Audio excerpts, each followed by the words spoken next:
Hey, it's Brian Icenhower. Welcome, everyone. Today, I am so excited. I am here again with Christina Morales. Hey, Christina, how are you doing today? I'm good. How are you, Brian? I am good. You got to tell me. I've been on vacation with the family. So, what do you want to talk about today? What do you want today's topic to be? Eh, the good, the bad, the ugly, the NAR settlement.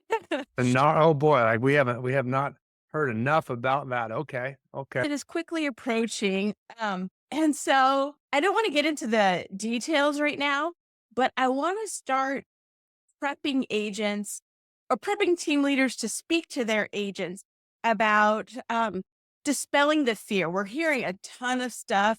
It's like the sky is falling. We're chicken little. And so, yeah, how do we instill confidence in our agents? How do we dispel fear? What should we be saying? How should we be prepping for it? Um, and later on, we'll talk about scripts. But today, I just wanted to figure out how do I tell my agents, that it's gonna be okay? How do we get rid of this right. fear and this noise? I'm with you. Yeah, it really is going to be okay. I think that if you watch this, you'll feel a lot better. Because one thing we talk about scripts around it. I mean, the word scripts can feel a little misleading, right? It can feel a little manipulative because we really want talking points. You know what I mean? We really want talking points. I don't want you reading something. I want you to understand it and kind of use your own words to explain it. Like that's really what this is, and I think it's easy to do. We can give you talking points, or scripts if you like later. I agree, and we have them, and we can certainly do that. But I think getting in your own head's probably a good idea, and it's really easy to do. This is not complex. I mean, so I don't think that there's been so much made of this. It's like politics, and things really get inflated. And it's so simple. My dad was in real estate for 50 years, okay, before me. He was a real estate broker, owned his own brokerage, and I think this applies to both team leaders and brokerage owners or the individual agent. Hey, anyone in the industry is going to get something from this, right? But what he always said is, there's always some sort of big lawsuit, right? There's been lawsuits, and this, they act like this is some big earth-shattering one that has never happened before. And if you've only been around for 10, 15 years, you may feel that way. Unfortunately, I've been around for almost 35 years now, so we've actually had a lot of these. They always end up just being a piece of paper we've got to get signed. Okay. That's kind of how this works. And for those of you that are watching this from the great state of California, like I'm from, man, we got lots of pieces of paper, so there's lots. So we have to sign a few more than in most states because of all the lawsuits and settlements and things. Okay. And they just usually get resolved by an extra piece of paper that we have to sign. And guess what? This one is too. Okay. This is just going to be a piece of paper. All right. That's how simple I'm going to say this is. It's going to be a piece of paper that's going to help you explain it to your clients. Okay. And here's how I'm going to prove that to you. Let me start by showing you something. I think this will be easier. And it's not even my words. This is the National Association of Realtors. That actually is the biggest party to the settlement. A lot of the major real estate brands are partied to it and everybody really ultimately for the most part. Right. So it talks about offers of compensation. Can we share a commission with a buyer's agent? How are we going to pay these buyer's agents? That's the big concern, right? Basically, here's the nutshell. Okay. You can't advertise that the seller is going to pay a commission to the buyer's agent in MLS. Okay. But you can do it on the listing, on their own website, signs, sign writers, flyers, social media posts, text, email, phone call. Let's don't stop there. Let's keep going. Skywriting, you know, homing pigeon. We can keep going here. We can do it. I mean, we can do it with like flares, drones. We can do it with like a series of drones in the air and advertise it there. We can keep going. You can basically do it any way except for the bottom of this, right? MLX or IDX, which means any listing syndicated through MLS to other sites. So basically, as far as we consider MLS, multiple listing service, your multiple listing service, we cannot show that the seller is offering compensation to a buyer's agent in MLS, but you can do it just about anywhere else. Okay. And that's from the National Association of Realtors.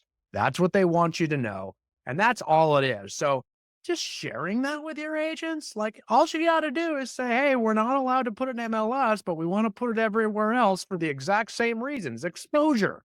We don't list your house for sale to the public. We don't. We list your house for sale to buyer's agents.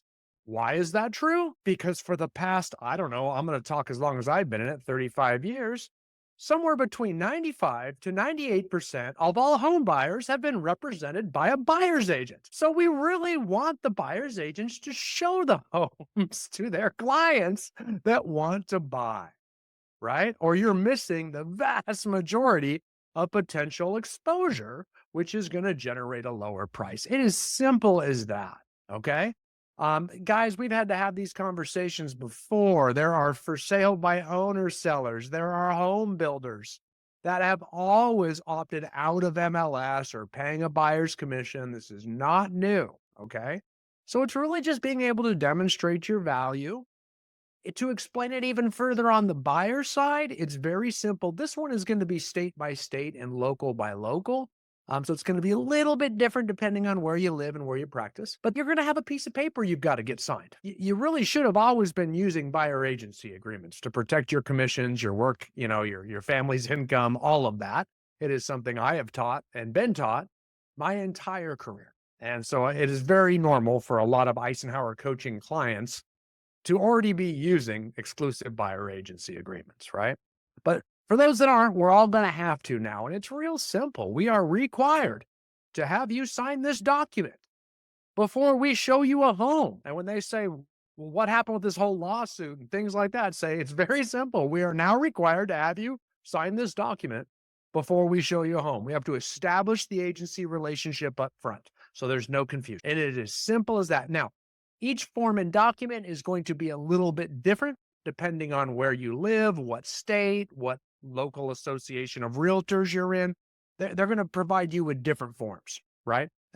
Could be your state association, your state department of real estate. Everyone's a little bit different, right?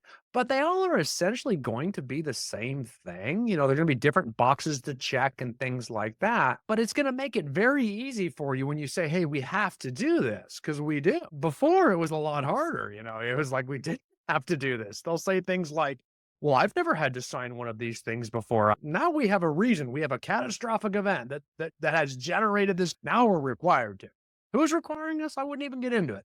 Could be your brokerage, could be your team leader, could be your state association of realtors, could be the settlement, could be all of those things. But you're required to now. That's what we've always said anyway, because your boss might make you do it. Your wife, your spouse might make you do it, just to protect your time and commission. But you're required to. It could be your own company policy that requires you to do it. Now, you are required to get that agency agreement signed.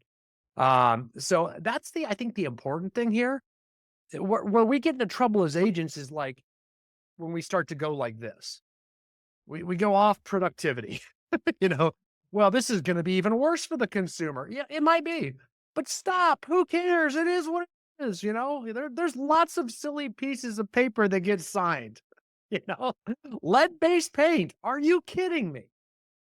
You kidding me? You know what I mean? Like, I can keep going with tons of different ridiculous things we get signed because of lawsuits to protect real estate agents and or buyers and sellers from liability. This is not new, so don't act like it's earth-shattering. This is a different issue. Yes, it is weird that we can't put it in MLS, but we can put it anywhere else. Got it. Noted. Everyone knows that. But if you're still bothered by it emotionally and it's impacting you, even to the point where you have to say it outwardly, man, you go see somebody, get that taken care of. This is business. This happens. It's always happened.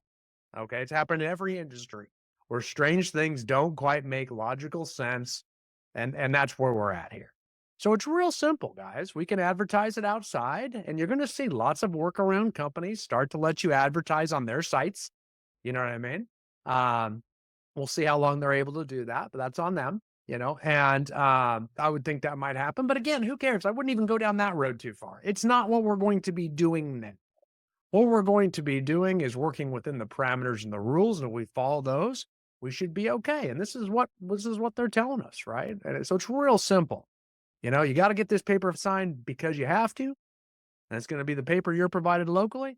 And it's real simple. We do want to offer compensation to that buyer's agent, in my opinion, or you're going to miss out on the vast majority of showings, which is going to really drive buyer demand down, which in a capitalist open market society will drive your sales price down for sellers. Simple as that. Always has, right? So that's how I see it. What do you think of that, Christina? Did I oversimplify it? I mean, No, I think that's great. It's because like you said, everyone's making it so complicated and there's so much misinformation. Like, there's not going to be any buyer's commissions anymore. Now they're just making things up to freak people out. I think it's called clickbait. You know what I mean? Like, Yeah. we didn't have to deal with clickbait when all the other pieces of paper were created that we had to get signed. Now everybody's fighting for social media attention or like search engine attention. So it's just headlines and crazy town. But man, I mean, this is just another one. This is really, I don't see anything different. Once we get the paper and get used to it, this is going to be such freaking old news. It really will. And until they can find something else to create panic around. So I think it actually makes our job easier, to be perfectly honest with you. I really do. I think getting these papers signed and getting a buyer agency agreement signed just got a lot easier. Pretty cool. So I hope that helps everyone. Hope that makes sense. And Christina, thanks. I think it's a good question, especially timely with this coming out right now. So guys, thanks for being here. Christina, thanks for having the courage to ask me a question that gets me a little bit cranky. And everybody else, hope to see you again soon.